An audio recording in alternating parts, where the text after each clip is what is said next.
The Hatchie National Refuge is a place of lush natural beauty. Here you can explore 9,000 acres of bottomland hardwood forest along the Hatchie River. The Hatchie's an incredible place. It's pretty much a pristine river system, free-flowing. It's never been channelized or dammed. So you have all these historically significant ecosystems that are pretty much the way they've been forever. Consequently, you get wildlife there that you're not going to get in many other places. You'll find plenty of animals here, but this refuge is richest in birds. Set aside as a haven for migrating birds back in 1964, today the refuge is one of the best bird watching spots in the state. More than 200 species have been sighted here. You get a lot of migratory birds in the spring and the fall, but you also get some birds that come there to nest. And then in the wintertime you get some species that come there to winter. So it's different every season.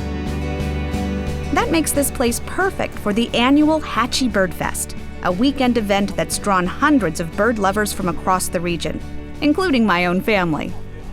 At night, it sounds kind of like they're saying, "Who cooks for you? Who cooks for you all?" But it sounds more like,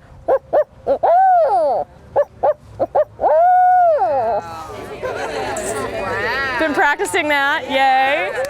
The Hatchie BirdFest is a reunion of sorts for seasoned birders, but it's also sparking the interest of people who've never really thought that much about birds before. And that could have a far-reaching impact. How many of you have never been to the refuge before? We join a mix of longtime birders and total rookies and take a bus into the heart of the refuge. Our guide is Dick Preston, a former president of the Tennessee Ornithological Society. So most of the birds that are here now today are either permanent residents, they're here year-round, or they're here just for the summer to breed. Just a few minutes and a few bumpy roads later, we've left the modern world behind and entered an unspoiled avian paradise. Yeah, come up about 2/3 and look to the left. There's a little horizontal branch. He's sitting right on the end of it, a little broken off horizontal branch. Our first major sighting is the Acadian flycatcher, a tiny bird that's often heard but hardly ever seen. That's the squeak. That one-note squeak is the Acadian flycatcher. The louder one is a great crested flycatcher. It's up somewhere up the top, off here to the right. I haven't seen that. Longtime birder Janet Dowlin is thrilled to spot it.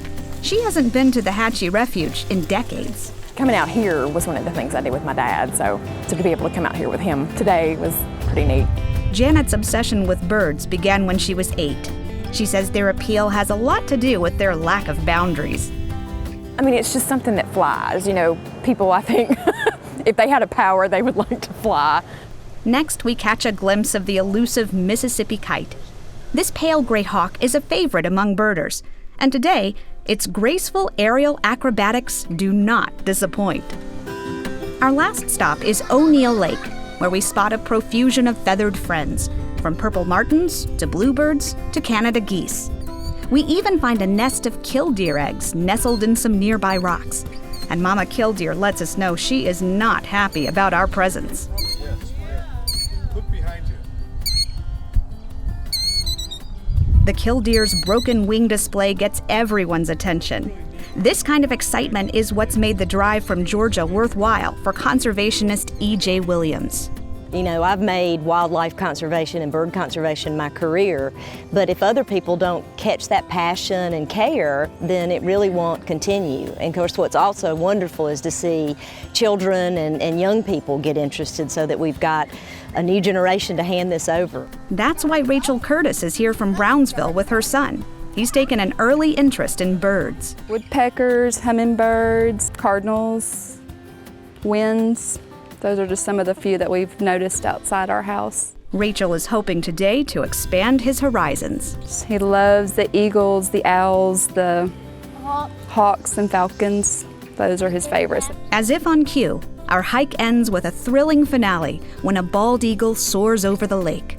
This has been a morning most of us will never forget. And that's exactly what the Hatchie BirdFest organizers and sponsors are hoping for. You can't get support for a refuge, you can't get support for conservation, environmentalism.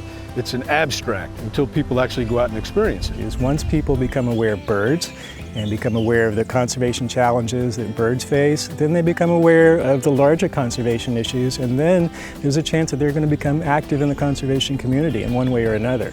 And we recognize that at TWF, and that's why we try to participate and encourage these kind of festivals.